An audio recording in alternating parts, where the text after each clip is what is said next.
હજી કહું છું, જે દિવસે તમે એવું માનશો ને કે તમે વસ્ત્રોથી મોડર્ન થયા, તે દિવસે તમે માનજો કે તમે જ્યાં છો ને ત્યાં જ રહેવાના છો. તમારા વિચારો, તમારા આચરણ, તમારા વ્યવહારમાં તમે મોડર્નિઝમ લાવો. મારી દ્રષ્ટિએ આ 62 વર્ષની દાદી જેવી મોડર્ન સ્ત્રી એક જ આખામાં હું નહીં, તમે નહીં. આ મોડર્ન કહેવાય. એક સ્ત્રીનું દુઃખ જોઈ અને તમને એમ થઈ જાય કે જગતના તમામ નિયમો તોડી નાખું જો આ સ્ત્રીને સુખ મળતું હોય તો તમે સાચા, તો હું સાચી. પણ આપણા બધાની તકલીફો ક્યાંક ને ક્યાંક એ છે કે જ્યાં સુધી આપણે આ જગતની એકાદ સ્ત્રીના સુખમાં આડા ન આવીએ ત્યાં સુધી આપણને એમ્પાવરમેન્ટ લાગતું જ નથી. તારાથી આગળ તમે જુઓ, આપણને જણે એક એવી આપણે વિચારધારામાં પ્રવેશી ગયા છીએ કે અહીંયા આપણે બધા બેઠા આવ્યા હોય ને એટલે પહેલાં આપણે આજુબાજુ વડે શું પહેર્યું છે પહેલાં જોઈ લઈએ, અને વળતી વખતે મગજમાં અથવા તો ચાલુ પ્રોગ્રામે જ નક્કી કરી નાખ્યું કે આ ડ્રેસ લેવાનો થાય છે બોસ, બરાબર. આ જગ્યાએથી આ લેવાનું. જો હું તો બહુ દ્રઢપણે માનું છું કે દરેક આ પૃથ્વી પરની તમામ સ્ત્રીઓને સુંદર લાગવાનો, દેખાવાનો, મજા કરવાનો પૂરેપૂરો અધિકાર છે અને હોવો જ જોઈએ.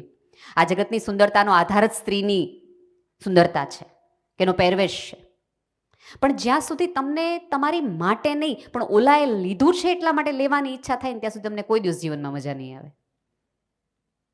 અને બીજું સાવ સાચું કહું, જગતમાં સુંદર લાગવું હોય તમારી જવાબદારીમાં નથી આવતું, તમારી મજામાંથી આવવું જોઈએ. ઇટ્સ નોટ યોર રિસ્પોન્સિબિલિટી કે તમારે હંમેશા સુંદર દેખાવું જ પડે. મને હંમેશા લોકો બહુ સહેજ અંગત થયા ચકોડા થાય ને કે બેન માથે ઓઢો છે.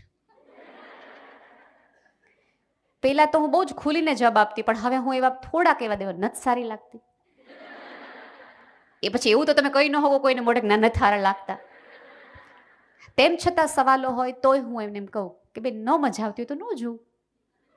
હમણાં એક કાર્યક્રમમાંથી હું પાછી આવતી હતી, એક 9-10 વર્ષની દીકરીને આવો પ્રશ્ન એની માએ પૂછવા અંકિતાબેન મોકલ્યો. સેજવલા બેનને પૂછી આવતો કે કેમ માથે ઓઢે છે. હું સમજી જ ગઈ કે આ દીકરીનો પ્રશ્ન નથી, એની મમ્મીનો પ્રશ્ન છે. એટલે મેં દીકરીને સરસ માથે વાત પડીને કે બેટા મને બહુ ગમે છે ને એટલા માટે. પછી દીકરીને રવાના કરીને બેટા મમ્મી ક્યાં છે?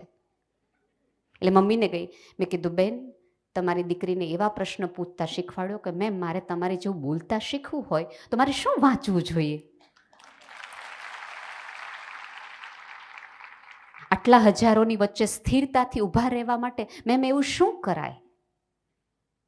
જ્યાં સુધી તમે એવું માનશો ને કે તમારા શરીરના આધારે તમારી ઓળખ થતી હશે ત્યાં સુધી તમે આ ડખાના ધંધામાં છો.